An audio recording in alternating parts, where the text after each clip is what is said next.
Đây anh em, bây giờ mình cho anh em xem cái thư của bên 1960. Thì đây là cái thư nha các bạn. Thư này là trong Discord của 1960. Hôm nay thì mọi người chia sẻ cũng khá là nhiều. Cái này mọi người chia sẻ khá là nhiều, chữ hơi bé. Mình có ChatGPT dịch ở đây rồi. Đó. Nice. Mọi người liên quan đến bước tiếp theo cho KVK này. Trước hết thì đội ngũ quản lý xin gửi lời xin lỗi chân thành đến tất cả thành viên 1960. Chúng tôi thực sự rất tiếc vì những sai lầm trong kế hoạch đã dẫn đến thất bại trong cuộc chiến Zone 4 này. Đặc biệt là với tất cả các cựu chiến binh và người nhập cư mới. Chúng tôi rất tiếc vì những kỳ vọng cao của các bạn vào 1960 và đã biến thành sự thất vọng. Do sự kết hợp của nhiều yếu tố, chúng ta đã thua trong cuộc chiến Zone 4 này, tức là đéo 4 đó. Dù cho sức bền của chúng ta rất mạnh mẽ, nhưng chúng ta phải thừa nhận rằng mình đã bị đánh bại. Không thể phủ nhận rằng thất bại này là lỗi của đội ngũ quản lý. Cho dù kế hoạch lãnh thổ, quyết định chiến thuật hay bố trí nhân sự, tất cả đều là những sai lầm nghiêm trọng. Đây là trường hợp có những chiến binh mạnh ở tuyến đầu nhưng lại thiếu sót về lãnh đạo. Lý do lớn nhất dẫn đến thất bại này là 1960 đã quá kiêu ngạo và coi thường sức mạnh của 2377. Chúng ta luôn nhìn kẻ thù với cảm giác tự cao và chưa thực sự trải nghiệm cảm giác thất bại. Tiến về phía trước, đội ngũ quản lý sẽ xem xét kỹ lưỡng và tái cấu trúc mọi thứ để khắc phục vấn đề này. Thấy chưa? Nói chung là mình nghĩ là đây là một cái thư thể hiện độ trưởng thành rất cao của bên 1960. Tiếp nhá. Để chó này về đỡ nghe tiếng đánh nhau. Kế hoạch lãnh thổ, chúng tôi sẽ tạo một kế hoạch tuyến đường mới, tức là đường cờ đó.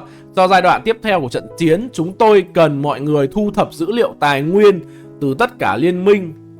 Kế hoạch mới sẽ hợp lý và hiệu quả hơn, tránh được các vấn đề như tắc nghẽn quân đội và việc phải chuyển liên minh để nhận búp.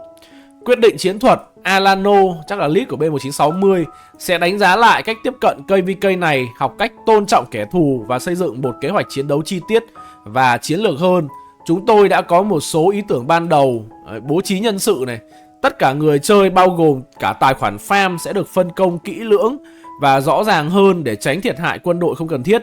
Nhiều người chơi hàng đầu đã chịu tổn thất lớn về quân đội do sai lầm của quản lý, và chúng tôi sẽ đảm bảo điều này không xảy ra lần nữa. Chịu tổn thất lớn về quân đội là ý là nói là lead sai nên là nhiều người chơi gọi là mất nhiều lính ấy. Dự trữ tài nguyên, việc đăng ký cho cây VLK lần này quá vội vàng, dẫn đến việc tài nguyên không đầy đủ cho nhiều người chơi. Nếu các bạn vẫn cần tài nguyên, hãy thông báo cho chúng tôi qua kênh Discord hoặc liên lạc với đội ngũ quản lý trước. Cuối cùng, mặc dù chúng ta đã thua trong zone này, nhưng chúng ta chưa thua KVK này. Thất bại này sẽ giúp chúng ta nhận ra nhiều vấn đề mà trước đây chúng ta đã bỏ qua. Nếu chúng ta ngã, chúng ta sẽ đứng dậy. Giống như một chiếc lò xo phải bị nén xuống thấp nhất trước khi có thể bật lại cao hơn. Đó là lý do tại sao tôi cần mọi người hợp tác cùng chúng tôi. Tinh thần của 1960 sẽ không bao giờ phai nhạt. Chúng ta sẽ xóa sạch mọi thứ cản trở chúng ta giành chiến thắng KVK này. Nếu bạn có bất kỳ một ý kiến nào, đừng ngần ngại nhắn tin cho đội ngũ quản lý. Tuy nhiên cũng xin nhớ rằng chúng tôi chỉ là những con người bình thường, có công việc. Đó, thấy chưa? Thế đó là thư của phía 1960. Công nhận là văn hay chữ tốt thật anh em ạ. Mà phải nói là thằng ChatGPT dịch hay nhờ. ChatGPT dịch so với Google chắc phải hay gấp đôi quá. Mẹ Google dịch đọc không hiểu luôn. Này dịch trông ngữ cảnh nghe rất hợp lý luôn. Nãy giờ mình đọc mình thấy gần như là không có một chỗ nào mà phải thắc mắc luôn đấy. Gần như là đọc đến đâu nghe cũng hiểu đúng không? Nói chung là 960 là đèo 4 này là họ nhận thua rồi. 960 là họ nhận thua rồi. Họ cũng nhận luôn là lỗi, cũng là một phần là lỗi của quản lý, đúng không? Họ cũng nhận luôn là họ đã quá kiêu ngạo và coi thường sức mạnh của 2377 này. Họ hay đánh là họ, tại vì lúc nào họ cũng mạnh hơn người khác, mà bây giờ họ gặp một đối thủ quá mạnh thì nói thật là họ cũng bị sốc. Cái điều này thì chúng ta nhận thấy ngay từ ngày đầu tiên rồi. Đã bao giờ các bạn thấy một 960 mà bị đẩy lại đâu? Chưa bao giờ luôn. Lúc nào 960 nắm thế chủ động, KVK là 960 cũng bị động khá là nhiều. Tiếp đó là một cái nữa mà mình cũng muốn nhấn mạnh, đó là cái tài nguyên. Việc đăng ký KVK này ấy, quá vội vàng là rất là chính xác. Tại vì lúc đầu ấy, cái kèo này á, là 1960 gạ 2377 đánh. Nhưng mà gạ là gạ đăng ký vào ngày 17 cơ. Đăng ký vào ngày 17. Nhưng mà 2377 thì do là các bot nghỉ KVK lâu quá nên là các bot không thể skip đến ngày 17 được. Tức là nếu mà 960 quyết định đăng ký vào ngày 17 ấy thì 377 và 093 và các Kingdom sẽ đăng ký vào ngày mùng 3 hết. Tức là mùa sau 960 đánh với dế, đúng không? Nên là 960 là thay vì đăng ký ngày 17 tức là có 14 ngày. Có 14 ngày để họ tích lực. Có 14 ngày để họ tích lực thì họ quyết định là đăng ký ngay ngày mùng 3, tức là vừa hết KVK là đăng ký luôn. Nên là điều này cũng khiến cho cái tài nguyên của 1960 có vấn đề. Nhưng mà mình nghĩ là kể cả có vấn đề nhưng mà tài nguyên 960 vẫn rất nhiều, đúng không? Mình do tháng qua một lượt các bạn thấy là 960 tài nguyên lực vẫn rất khỏe nhá.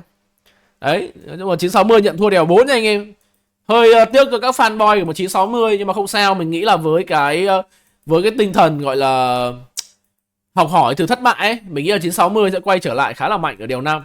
Bot nhận sai là hợp lý, chơi mà cắm cờ thẳng đèo người ta sợ thật đánh 2 tiếng chạy bộ mất 20 phút. Không mà chính ra rút ra bài học lại mới đáng sợ, đúng không? Sợ nhất là các ông đã thua rồi xong các ông lại còn đổ lỗi. Nhận lỗi là mới là hay em ạ, chứ còn thua mà lại còn đổ lỗi là tại vì gọi là tại vì thằng này đánh thế này, tại vì bên kia nó thế này thế kia, tại vì nhưng mà nhận lỗi là ok, nhận lỗi và sửa sai. Họ vẫn còn đến khoảng 1 tuần nữa để họ chuẩn bị kế hoạch mà anh em. Họ cần 1 tuần nữa để chuẩn bị kế hoạch cho đèo 5 mà. Thời gian là dư giả cho 960 luôn đấy. Thiên đỉnh thì mình đoán là cuối tháng 3 nhé. Hôm trước thì mình có ngồi mình dự đoán rồi. Thiên đỉnh thì tôi thấy là nó hay diễn ra vào ngày thứ Tư.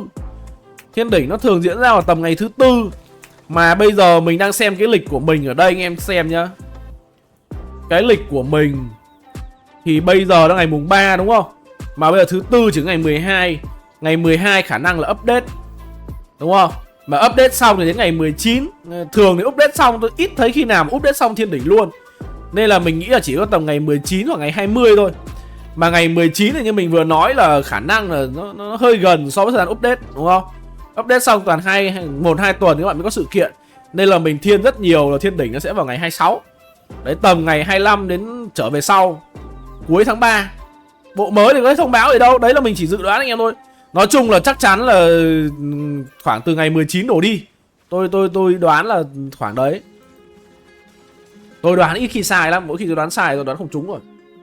Pilot là đánh thuê đấy anh em. Tiện nhắc đến Pilot thì thực ra hôm trước mình cũng tính là một video nói về Pilot đấy. Nhưng mà chưa có thời gian nên mình cũng phải chia sẻ một tí về Pilot. Thực ra thì Pilot nó không có gì xấu. Các bạn cứ hình dung là Pilot giống kiểu cày thuê ấy. Nhưng mà mình cũng phải nhắc nhở anh em, nếu mà các bạn là những người đang muốn kiếm Pilot thì các bạn nên đề phòng. Tại vì tôi nói thật là tôi chơi game này tôi đã gặp quá nhiều trường hợp gọi là đệ tử uy tín luộc hết đồ của đàn anh thân cận rồi. Số tiền rất lớn các bạn. Nên là nói thật giống như ở ngoài đời ấy, giống ngoài đời mình bán nhà thuốc thì cái gì cũng phải hợp đồng rõ ràng. Cái gì nói chung là phải. Còn đương nhiên trên mạng nhiều khi các anh nhiều tiền các anh không quan tâm, nhưng mình ngoài đời mình ít tiền ấy, cái gì nó cũng phải rõ ràng em ạ, giấy trắng mực đen, quay phim chụp hình các kiểu. Thế mẹ bây giờ các ông đưa nick nó vào nó luộc hết thì chả bắt đền được ai. Tại trên mạng đâu biết ai với ai đâu. Tại vì Pilot thì thông thường thì thường mình nói thật là các bạn đa số anh em cũng chả có cái ý đồ xấu gì. Các bạn vừa được chơi nick bot, các bạn vừa kiếm tiền thì các bạn thích.